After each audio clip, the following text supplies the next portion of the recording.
هشام عبود جيش الجنيرو دوما الإرهاب يا ليجينيرو هشام عبود صحفي حق هشام عبود صحفي حق.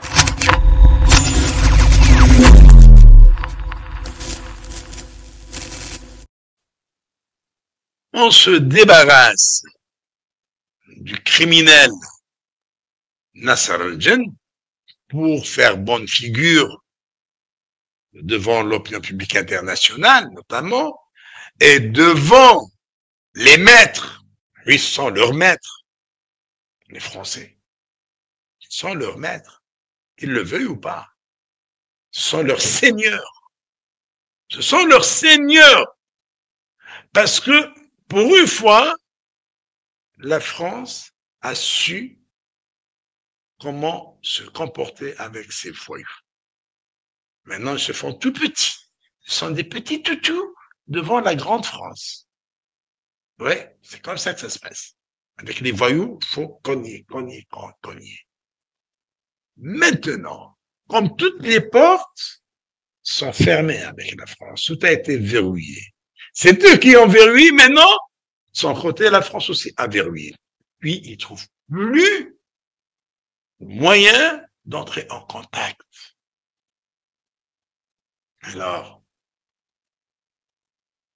ils ont le commandant de la gendarmerie, le général Broman, qui lui est l'ami du commandant de la gendarmerie française, puisque d'après nos sources, ils ont effectué une même formation dans la même école, quand ils étaient des officiers.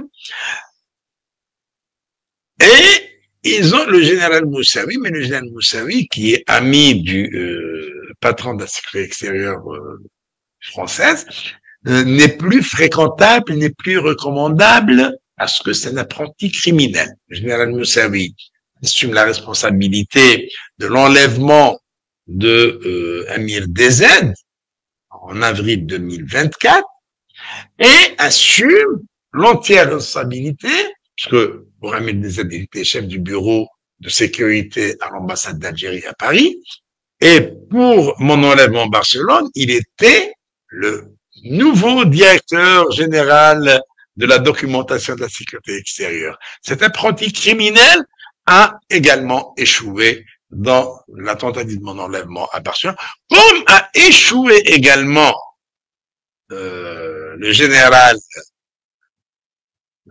Djebbar Menna, le proxénète, dans la tentative de m'empoisonner à Liège, en Belgique, et puis de m'enlever aussi, de me transférer à Madrid, de m'entraîner jusqu'à Madrid pour m'enlever à Madrid. Il a échoué. Et je crois qu'à cette période, novembre 2021, Moussaoui venait de débarquer au bureau de Paris, si je ne me trompe pas, mais je vais me renseigner. Donc ce Moussaoui, qui est éclaboussé par des scandales d'enlèvement, hein, c'est des barbouzeries. Eh bien, aujourd'hui, il doit suivre son compagnon Nasser al-Djen à la prison de Blida. Eh oui, ils doivent se tenir compagnie derrière les barreaux.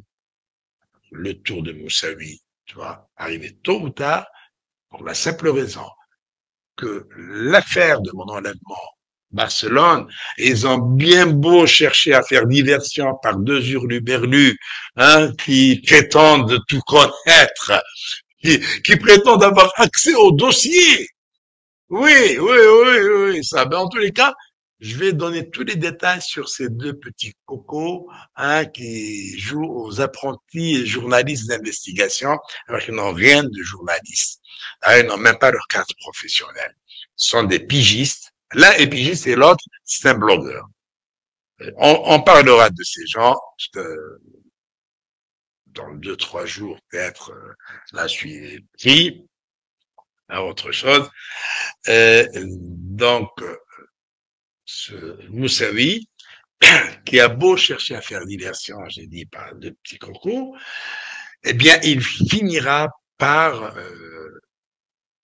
le regretter parce que ça ne va pas lui suffire.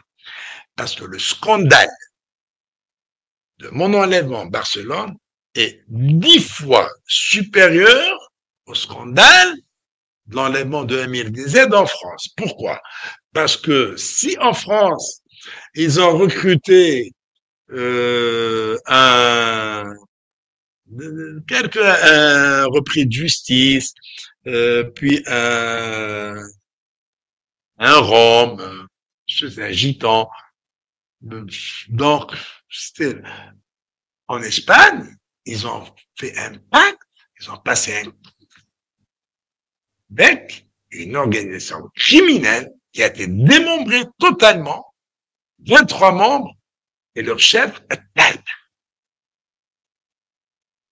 Et Tata a tout donné. Donc, Moussaoui peut faire diversion. Faut pas mener loin. Tu as participé. Tu as été derrière le pacte, l'accord, le contrat passé avec une organisation criminelle. Eh bien, tu vas payer apprenti criminel. Et les jours qui viennent, vont nous apprendre pas mal de choses très intéressantes contre ce régime de voyous, cette voyoucratie qui tôt ou tard finira courber les chines et s'effondrer. Au revoir et merci.